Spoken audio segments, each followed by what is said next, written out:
नमस्कार दोस्तों, Indian voice channel पर आप सबका हार्दिक स्वागत है। आज के इस वीडियो में हम जानेंगे कलिंग युद्ध के बारे में। जैसा कि आप सबको विगत है कि भारतीय इतिहास में सबसे चर्चित युद्धों में से एक कलिंग युद्ध मौर्य साम्राज्य के सम्राट अशोक और वर्तमान में उड़ीसा के पास स्थित कलिंग राज्य के बीच लड़ा गया था।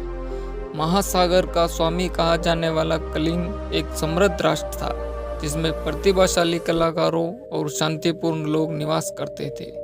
321 ईसा पूर्व तक यह नंद साम्राज्य द्वारा शासित था। व्यापार के लिए महत्वपूर्ण बंदरगाहों और एक मजबूत नौसेना के साथ कलिंग ने अपनी कोस्ट लाइन को नियंत्रित किया और व्यापार में महत्वपूर्ण भूमिका निभाई।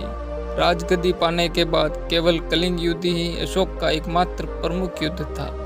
उसने प्राचीन भारत में मौर्य राजा बिंदुसार के साथ शुरू हुए साम्राज्य निर्माण और सैन्य विजय का अंत किया।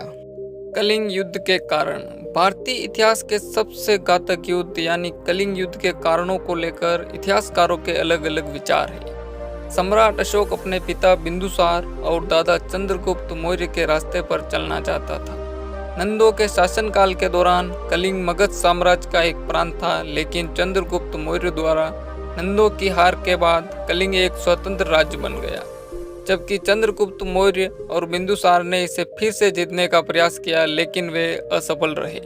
केवल ये अशोक ही था जिसने सिंहासन को पुनः प्राप्त करने का कार्य किया। चंद्रगुप्त मौर्य के शासनकाल के बाद से कलिंग अपनी सैन्य शक्ति, सिलोन और जावा जैसे क्षेत्रों के साथ व्यापार संबंधों के लिए प्रसिद्ध था।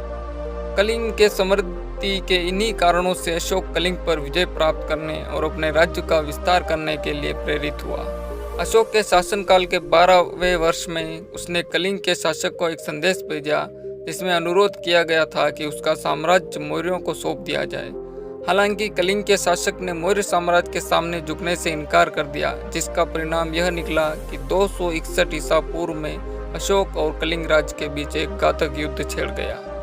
इस युद्ध में कलिंग के लोगों ने मौर्य सेना के खिलाफ एक बहादुर लड़ाई लड़ी। देखते ही देखते समृद्ध कलिंग युद्ध के मैदान में तब्दील हो गया। कलिंग के शासक कलिंग राज ने मगध साम्राज्य को हराने में कोई कसर नहीं छोड़ी, लेकिन अशोक की विशाल सेना ने कलिंग की सेना को पछाड़ दिया।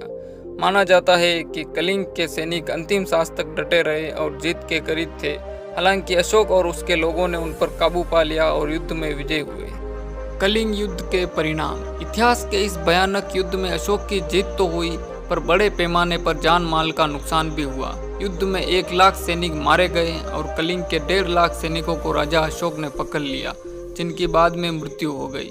अशोक ने कलिंग पर विजय प्राप्त की और कलिंग को मगध साम्राज्य का 5वां प्रांत बना लिया। कलिंग युद्ध दुनिया का एकमात्र युद्ध था जहाँ विजेता ने अपनी तलवार छोड़ दी और कभी युद्ध न करने का फैसला लिया। अशोक ने बौद्ध धर्म अपनाने का फैसला किया और भारत और पड़ोसी देशों में बौद्ध धर्म के प्रसार के लिए एक मिशन शुरू किया। भारतीय इतिहास में कलिंग युद्ध का महत्व। युद्ध में विजय होने के बाद भी महान अशोक असंतुष्ट और निराश था। कलिंग की बिगड़ती हालत, खून, तड़प और लोगों को आंसुओं से लथपथ देखकर वह दुख और निराशा से भर गया। सम्राट अशोक ने हिमालय से सिलोन और ग्रीस से बर्मा तक बौद्ध धर्म के प्रसार किया और महत्वपूर्ण भूमिका निभाई। युद्ध के बाद अशोक बौद्ध धर्म का अनुयायी बन गया। अशोक ने खुद से वादा किया कि वह कभी भी हिंसा के रास्ते पर नहीं चलेगा। उसने साम्राज्य के सैन्य विस्तार को समाप्त कर दिया और इन्हीं कारणों से कलिंग युद्ध अशोक का गद्दी संभालने के बाद प्रथम और अंतिम युद्ध बना। इसी तरह के अमेजिंग फैक्ट्स जानने के लिए हमारे चैनल को सब्सक्राइब करें और बेल आइकन को प्रेस करें। Thank you.